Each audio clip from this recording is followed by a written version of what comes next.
Oh, wonderful God. We have so much to give thanks for this day. The new adventure for our children, our teachers, the gift of new life, the summer days that have been so pleasant, and also for your continued presence among us, oh God. Give thanks for that this day and every moment of our lives. May the words of my mouth and the meditation of each and every heart be acceptable to you, O God, our rock and our Redeemer. Amen. Amen. Well, friends, today's gospel reading, I think it's a little disjointed. You may have heard that as well when Bill was reading it. It's because the transitions between the different thoughts are a little bit cumbersome. There's a few different things that are going on here. But it begins with this beautiful image. This image that says, Jesus says, "Do not be afraid, little flock. It is your Father's good pleasure to give you kingdom." Now, knowing our congregation, I know immediately when some of you hear those words, you're immediately turned off and distracted because of what we consider in this day and age to be the patriarchal language that Jesus seems to be using when Jesus refers to God as Father. But let us not forget, let us remember that Jesus throughout his ministry repeatedly relates to God, our parent God, our mother God, our Father, that Jesus relates to God as Father. And of course, we know throughout Jesus' ministry as well that Jesus also lifted up feminine imagery for God. But that's a sermon for another day, because that's not where we're going today. And today we also, as our faith continues to evolve and to grow throughout time, we understand that God is neither male nor female, because God is so much more than can be encapsulated by one gender. And Jesus knew that too. The kingdom language that we hear is also might seem a little old-fashioned for us, because most of the world has moved into different forms of governments. We really, with the exception of a few countries, really no longer have kingdoms, have kings. But let us not focus on these issues, my friend. Because if we do that, I think we miss the point of what Jesus is trying to teach us in this morning's gospel reading. Jesus is assuring his disciples, and by extension, all of us, that God will care for our needs. And that God will establish sovereignty over all the earth. And if we can call anything good news, surely we can call that good news, right? God is sovereign of the entire earth. The verses I want us to narrow in on this morning are verses 35 to 38. So I want to read those again. The NRSV starts off by saying, "Be dressed for action." But I'm going to read a different translation because I think it gets more to what Jesus is saying. Jesus says, "Gird up your loins and have your lamps lit. Be like those who are waiting for their master to return from the wedding banquet, so that they may open the door for him as soon as he comes and knocks. Blessed are the servants whom the master finds alert when he comes. Truly I tell you, he will fasten his belt and have them sit down to eat, and he will come and serve them." That's the part that I really want us to focus on this morning. I want to start by explaining the picture that Jesus is painting for us, because our context is so very different than the people who would have been listening to Jesus. When Jesus tells them to be dressed for action, to gird up their loins, that's a very specific image. Because during the days of Jesus, most people would have been dressed in long robes.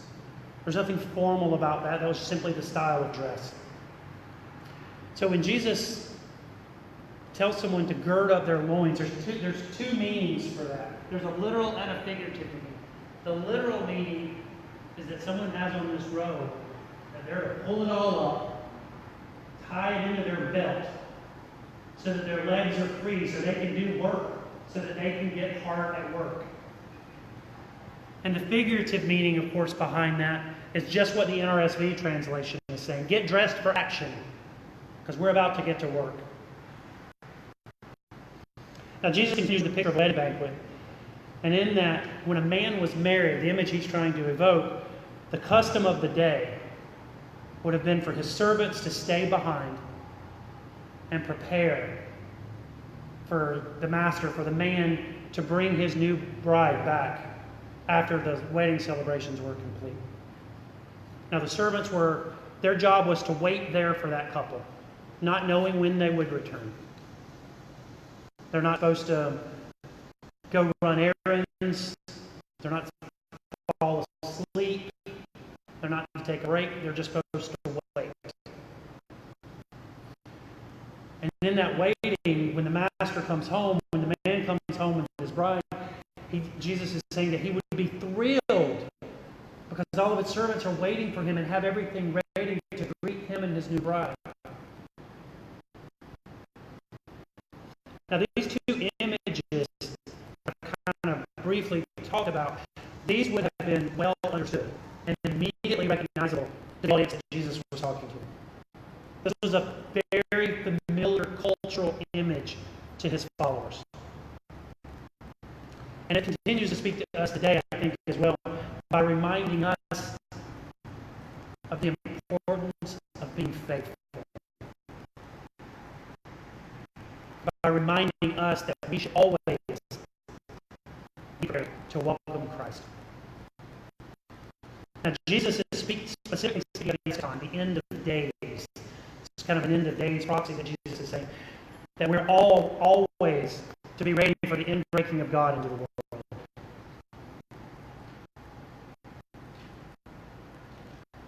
Now, friend, I choose to take the pulpit today rather than the floor, which we've been doing this summer. Because today I owe you an apology. And I want to apologize from here and not from the floor. Specifically to each and every one of you who was here last week, I want to apologize. Because I failed you as your pastor last week.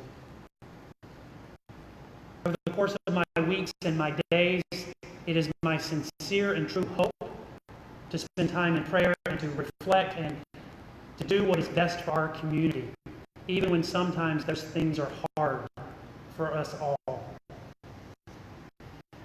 And I try to keep the hopes and the dreams and the future of our community at the forefront of what I do as your pastor. And last week I failed to do that. So let me explain. 2 Sundays ago today, I heard a story on the nightly news about a shooting at an outdoor festival in Gilroy, California. And on Saturday, August 3rd, I watched a news broadcast about the killings in El Paso, Texas. And then, of course, I woke up last Sunday to learn that overnight, a gunman had killed multiple people in Dayton, Ohio, in our own backyard. Now, that morning on the way to church, I reminded myself to make sure that these families were lifted up in prayer, which they were, and which I felt in my heart, and I know that you did as well. But then after getting home last Sunday, the gravity of the violence that took place finally began to sink in. I cried watching the news that night. And my heart was broken as I saw the death toll continue to rise. Now, during all of this, it occurred to me that I really paid no attention when I first saw it on television. I was not moved as I thought I should be. Both my personal and my public prayers were profound. They were. And I wrestled with this for days. I kept asking myself, how could I, a thoughtful and kind man, how could I, a faithful child of God, how could I, your pastor, not have immediately connected with this loss? And I had a little trouble coming to an answer for my question. And I'm still disturbed by my answer. Because mass shootings have become so common in our country that I paid little notice. It did not even really register for me. And because of my own failure, I failed to do. Because we should have talked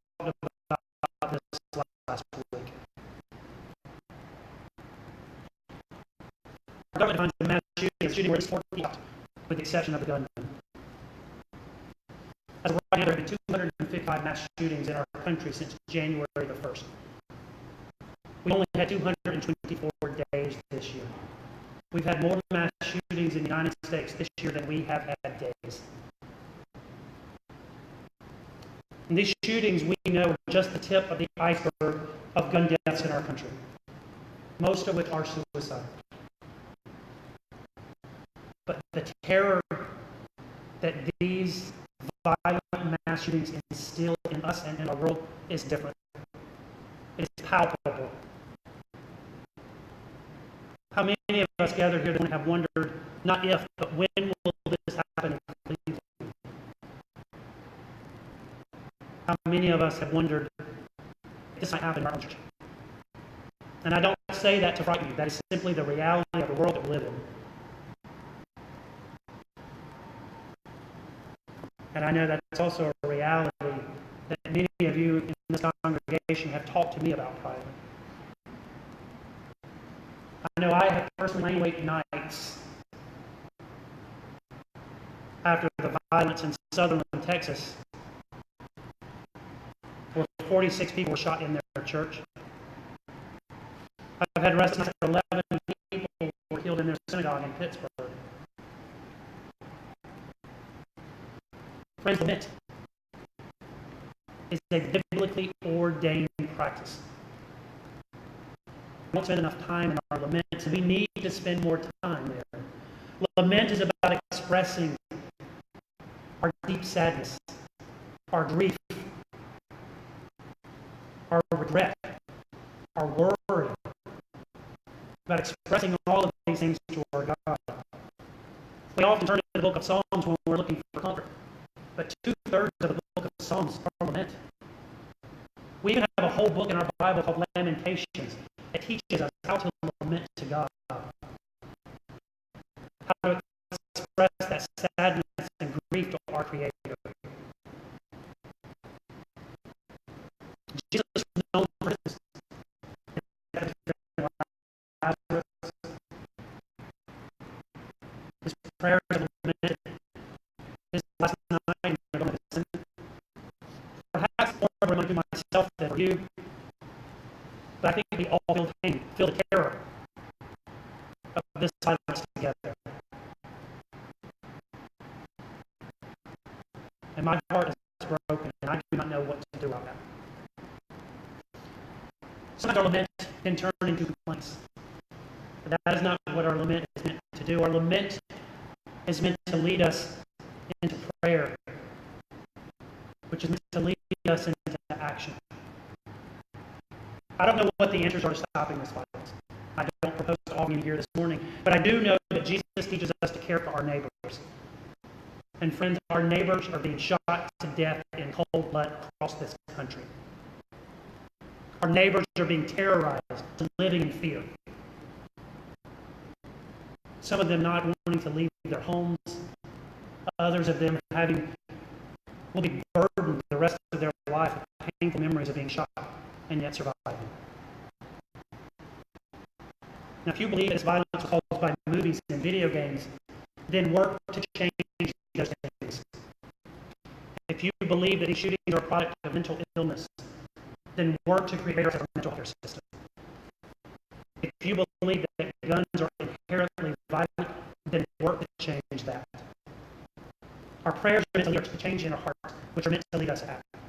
So let us, friends, let us do something. This week, I have letters on my desk that I've already written. I will send to Marcy Kapner, Sherrod Brown, Rob Portman, Michael Scandell, and Nikki Antonio, telling them what I would like to see happen. These are the people who represent me in our state and our national governments. This is where I will start. And I feel ashamed I was not immediately overwhelmed by all of this grief when seeing these most recent shootings. And if you too feel overwhelmed, know that you are not alone. But that doesn't mean that we're allowed to hide in our homes and do nothing. Our job as Christians is to realize the kingdom of God in this time, in this place, and on this earth. Our job is to spread the teachings of Jesus Christ. And I know after reading and wrestling with this text this week, I'm comforted by this reading from Luke 12. When Jesus begins saying, "Do not be afraid, little flock, because your Father's good pleasure is to give you the kingdom." I am confident because I know that God's presence will always be with us. I am not, though, unafraid for my life, because I do not die in a shoe. And I don't want any of you to die in a shoe. So we need to ask ourselves, are we ready to receive the kingdom that God is offering us? So let us find comfort in our actions, in our words, in our prayers, in our hopes of making this country a safer place for everyone. And let us find comfort in our mutual lament. Churches do lament loss of security, lament for the loss of every single life that's innocent. And let us find comfort in each other. And friends, let us